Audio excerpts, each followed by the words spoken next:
आपका आपके YouTube channel SPC centre of knowledge में। और आज हम लोग जो आपका 12th क्लास का जो भूगोल है, मानव भूगोल, उसके प्रथम अध्याय के सभी महत्वपूर्ण लघु उत्तरीय और दीर्घ उत्तरीय प्रश्नों को लेकर के उपस्थित हैं। और यह प्रश्न जो है वह 2024 के बोर्ड एग्जाम को देखते हुए बनाया गया है। तो चलिए, आशा करते हैं कि आपको यह वीडियो पसंद आए। अगर आप हमारे चैनल पर प्रथम बार हैं तो चैनल को सब्सक्राइब करके बेल आइकन को प्रेस कर लें और अपने दोस्तों तक यह वीडियो शेयर करें और हमें फॉलो करें। और जितने भी इसमें आपको ऑब्जेक्टिव से सब्जेक्टिव से प्रश्न आएंगे, उन सभी प्रश्नों को आपके सामने अच्छे तरीके से रखा जाएगा ताकि आपको समझने में आसानी हो। और आशा करेंगे कि आपको यह वीडियो पसंद आए, तो एक लाइक का बटन और एक शेयर जरूर कीजिएगा। चलिए देखिए, हम लोग पहला आपका पाठ ही है मानव भूगोल प्रकृति एवं विषय क्षेत्र। क्या पाठ है? तो मानव भूगोल प्रकृति एवं विषय क्षेत्र, यही आपका पाठ है। और पाठ जो है यह ज्योग्राफी से लिया गया है। किससे लिया गया है? ज्योग्राफी का यह प्रथम अध्याय है। तो सबसे पहले हम यहाँ वर्णन करेंगे कि भूगोल क्या है। क्या पढ़ेंगे हम? भूगोल क्या है। भूगोल अर्थात इसको अंग्रेजी में हम यानी इंग्लिश में हम ज्योग्राफी बोलते हैं। तो इस ज्योग्राफी का शाब्दिक अर्थ क्या होता है? तो ज्योग्राफी का शाब्दिक अर्थ जो है वह पृथ्वी का वर्णन करना होता है। क्या करना होता है दोस्तों? तो पृथ्वी का वर्णन करना होता है और उसके बदलते स्वरूप, यानी पृथ्वी जो है हमेशा बदलती रहती है, उसके रूपों का वर्णन करना भी है। और साथ ही साथ भूगोल को हम ज्ञान की शाखाओं की जननी भी कहते हैं। अर्थात इसी भूगोल जो हम लोग पढ़ने जा रहे हैं, इस भूगोल के माध्यम से मौसम विज्ञान, जीव विज्ञान, मृदा विज्ञान, वनस्पति विज्ञान, इन सभी विज्ञानों को हम पढ़ने का प्रयास करेंगे। अतः इसलिए कहा जा सकता है कि भूगोल जो है वह ज्ञान की शाखाओं की जननी है। चलिए, अब यहाँ आपको देखने को मिल जाएंगे कि भूगोल की दो शाखाएं होती हैं। क्या लिखा गया है दोस्तों? तो भूगोल की दो शाखाएं होती हैं। पहला होता है भौतिक भूगोल और दूसरा होता है मानव भूगोल। तो चलिए हम इसी क्रम में आगे बढ़ते चलते हैं और आपको अच्छे तरीके से समझाने का प्रयास करेंगे ताकि आपको रटने की आवश्यकता ना होकर के एक ही बार में समझ में आ जाए। तो देखिए, भूगोल की कितनी शाखाएं? तो दो शाखाएं। पहला है भौतिक भूगोल और दूसरा है मानव भूगोल। तो भौतिक भूगोल और मानव भूगोल जो है शाखा, इन दोनों को हम आसानी से अलग अलग करके समझने का प्रयास करेंगे। तो पहला है दोस्तों भौतिक भूगोल, इसको हम लोग समझ रहे हैं। कह रहा है कि भौतिक भूगोल भूगोल की एक प्रमुख शाखा है जिसमें पृथ्वी के भौतिक स्वरूप का अध्ययन किया जाता है। यानी पृथ्वी का जो भौतिक स्वरूप होता है, कैसे बदलते रहता है, कैसे अपने पहले वाली स्थिति में आता है या नहीं आता है, इसका अध्ययन किया जाता है। फिर कहा गया कि यह धरातल पर अलग अलग जगह पाई जाने वाली भौतिक परिघटनाओं के वितरण का अध्ययन के साथ ही यह भू विज्ञान, मौसम विज्ञान और जंतु विज्ञान और साथ ही साथ रसायन विज्ञान से जुड़ा है। इसलिए इसे हम लोग कौन सा भूगोल कहते हैं? तो भौतिक भूगोल कहते हैं। अगला पॉइंट आपका है मानव भूगोल, अर्थात मानव से संबंधित। कह रहा है कि मानव भूगोल भौतिक पर्यावरण और सामाजिक संबंधों तथा सांस्कृतिक पर्यावरण के बीच अंतर संबंध का अध्ययन कराता है। मानव भूगोल जो है यह भौतिक पर्यावरण और सामाजिक संबंधों तथा साथ ही साथ सांस्कृतिक पर्यावरण के बीच जो अंतर संबंध है उसका अध्ययन कराता है मानव भूगोल, जो मानव द्वारा एक दूसरे के साथ क्या करता है? तो पारस्परिक संपर्क के माध्यम से बनाया जाता है। चलिए, तो मानव भूगोल और भौतिक भूगोल, आशा करते हैं कि आप लोगों को समझ में आया होगा।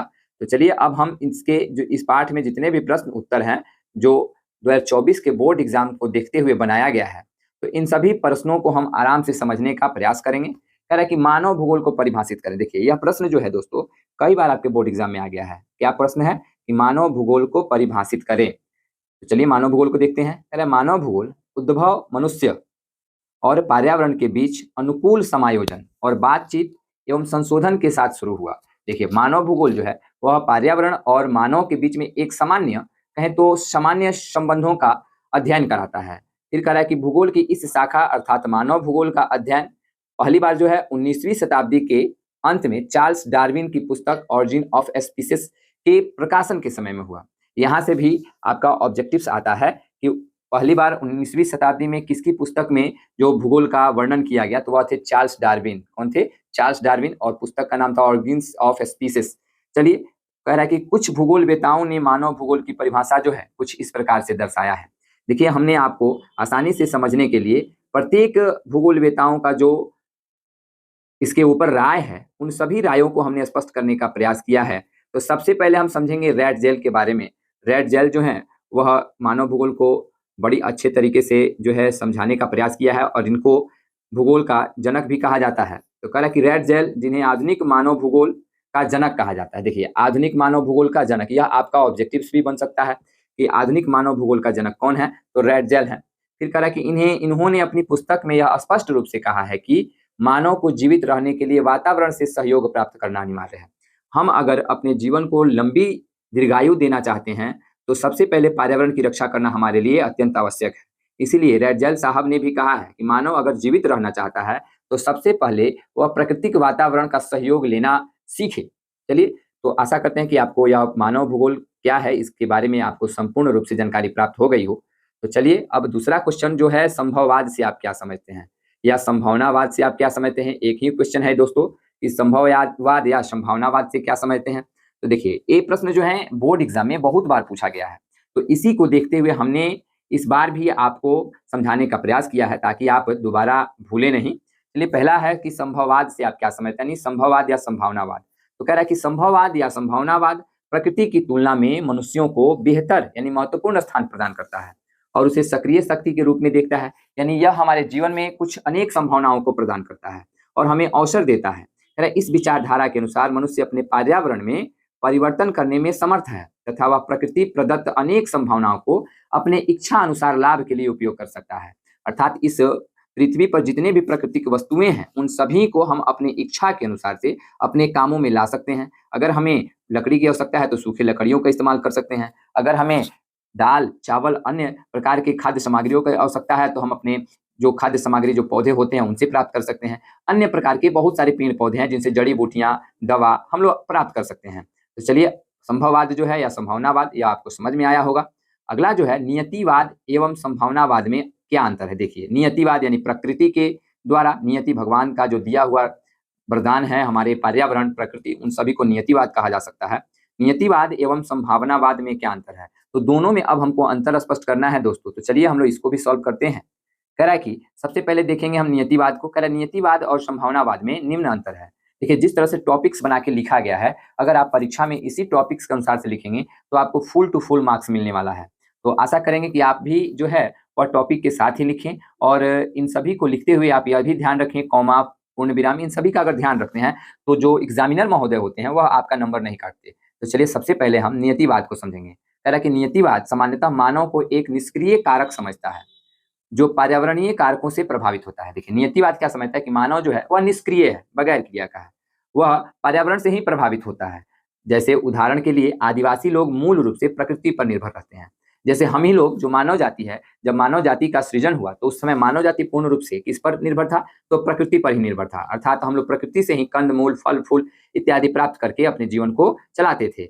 जैसे फिर हम आपको एक और उदाहरण दिए हैं कि किसान वर्ग के लोग किस पे निर्भर रहते हैं, तो जलवायु पर निर्भर रहते हैं। अगर जब धान की रोपाई हो उस समय बारिश नहीं आए तो फिर धान जो है हम लोग का वह सूखा पड़ जाता है और धान की फसलें सूख जाती हैं, अच्छी नहीं हो पाती हैं।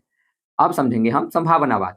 अरे, संभावनावाद प्रकृति की तुलना में मनुष्यों को महत्वपूर्ण स्थान प्रदान करता है और उसे सक्रिय शक्ति के रूप में देखता है।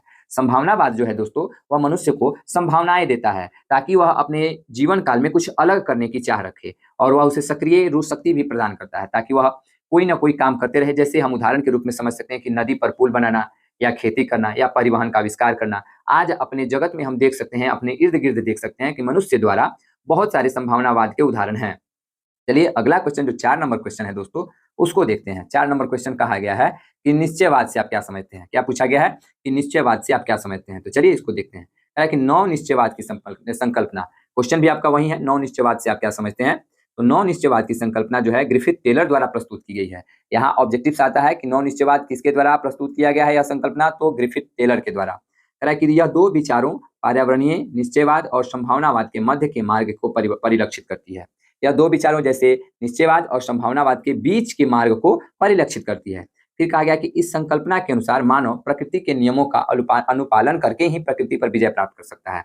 अर्थात जब तक हम प्रकृति के अनुसार अपने जीवन को नहीं चलाने के लिए सक्षम होंगे तब तक हम इस प्रकृति पर विजयी नहीं हो सकते हैं। फिर यह संकल्पना यह भी दर्शाती है कि ना तो यह नितांत आवश्यक है और ना ही नितांत स्वतंत्रता की अवस्था। ना ही हम पूर्ण रूप से यह हमारे लिए आवश्यक है कि नहीं भाई हम प्रकृति पर ही निर्भर रहें, और ना ही यह भी है कि ना हमें कोई ऐसा नहीं है कि हम प्रकृति पर निर्भर रहें या न रहें, ऐसी कोई नितांत आवश्यकता भी नहीं है। और अगला क्वेश्चन आपका है कि मानव भूगोल के प्रमुख उप क्षेत्र क्या है। यह भी प्रश्न आपके एग्जाम में कई बार पूछा गया है। वह बहुत सरल सा प्रश्न है और बहुत छोटा सा जवाब है इसका।